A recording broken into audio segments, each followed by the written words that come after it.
Bonjour à toutes et à tous, dans cette vidéo nous allons démontrer que l'orthogonale de f est bien un sous-espace vectoriel. Pour cela nous allons utiliser la définition de sous-espace vectoriel et la démonstration n'est pas très compliquée mais elle demande d'être très précis dans les explications puisque on est dans un cadre très abstrait. Elle est pour le coup intéressante, c'est une démonstration d'algèbre très classique.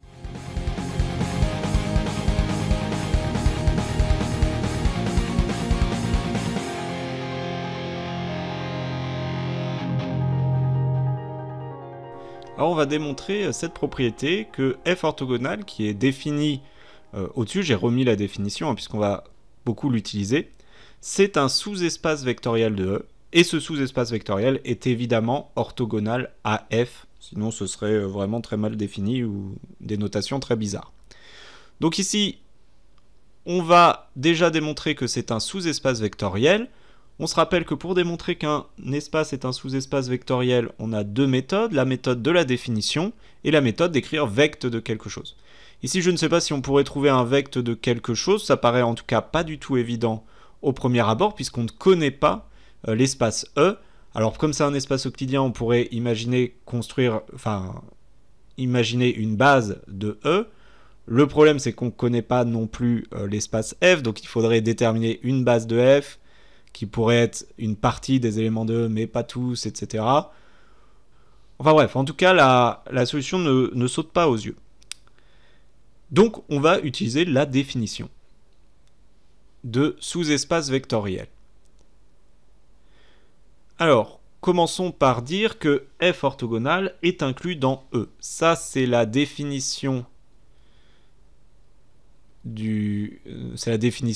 de l'ensemble. Quand vous avez un ensemble qui est écrit comme ceci, A c'est l'ensemble des x appartenant à E, tel que tac tac tac, eh bien ça veut dire que A est inclus dans E. Voilà, je ne sais pas si vous l'aviez bien en tête, normalement j'espère que oui, mais ce point-là est évident. C'est la définition de f orthogonale.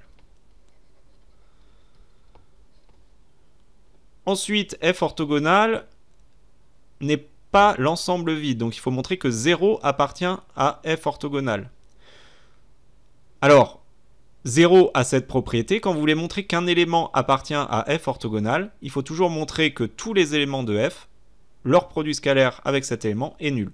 Donc on prend n'importe quel élément de f, soit y appartenant à f, le produit scalaire de 0e avec y, eh bien par définition du produit scalaire, ça vaut 0. Donc, comme tous les éléments de f sont orthogonaux avec 0, 0e appartient à f orthogonale. Et donc, f orthogonale est non vide.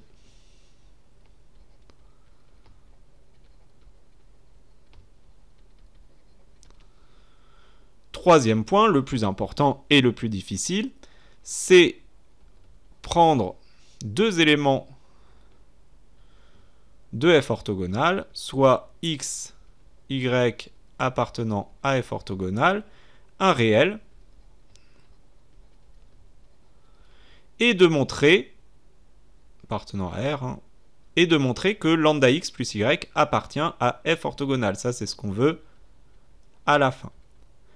Alors, pour montrer ceci, on va faire l'astuce d'aller un peu au début, un peu à la fin, voir si on peut ajouter. Déjà, il faut écrire la définition. Qu'est-ce que ça veut dire que x et y appartient à f orthogonale? Et donc là, il faut lire dans l'autre sens. Alors, on a déjà utilisé y, donc pour tout z appartenant à f, on sait alors que le produit scalaire de x et z est égal à 0 et le produit scalaire de y et de z est égal à 0. Ça, c'est ce qu'on sait.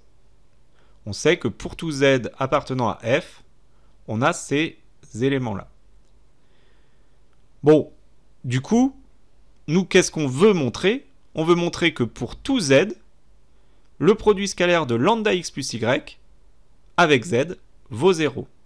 Donc cette fois-ci, on va se mettre en mode où on veut montrer que l'élément appartient à f orthogonale, soit un élément de f, je vais de nouveau l'appeler z, soit z appartenant à f. Attention, les deux z n'ont pas le même sens. Ici, c'était un z quelconque que j'utilisais pour dire que le x scalaire z va être égal à 0, le y scalaire z va être égal à 0. Je pourrais remplacer ce z par n'importe quel élément de f. Ici, quand je mets soit z appartenant à f, je prends un élément de f particulier, mais qui n'est pas connu pour garder la notion de généralité. Donc, c'est-à-dire, c'est un élément de f qui est quelconque. Et je vais essayer de montrer que j'ai bien le résultat que je souhaite. Donc, soit z appartenant à f, on calcule alors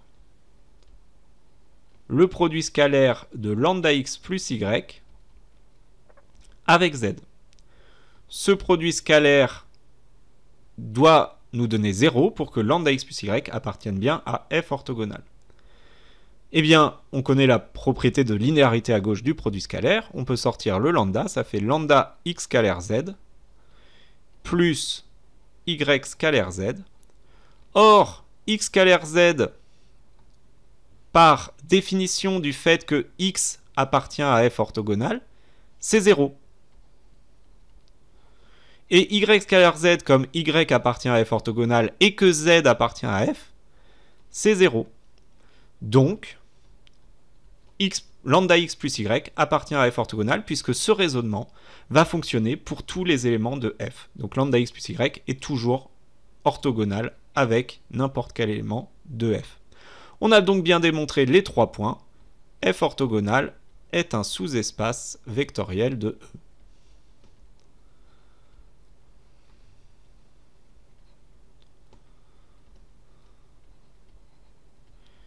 De plus, pour montrer que c'est un espace qui est orthogonal à f, il faut montrer que pour tout élément de f orthogonal et tout élément de f, leur produit scalaire est nul. Donc je prends x appartient à f, y appartient à f orthogonal.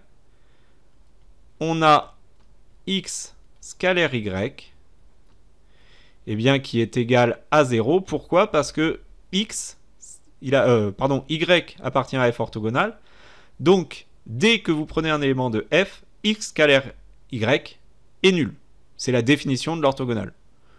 Donc, évidemment, on a forcément que x scalaire y égale 0. Là, il n'y a pas grand-chose à dire. Donc, f et f orthogonal sont orthogonaux.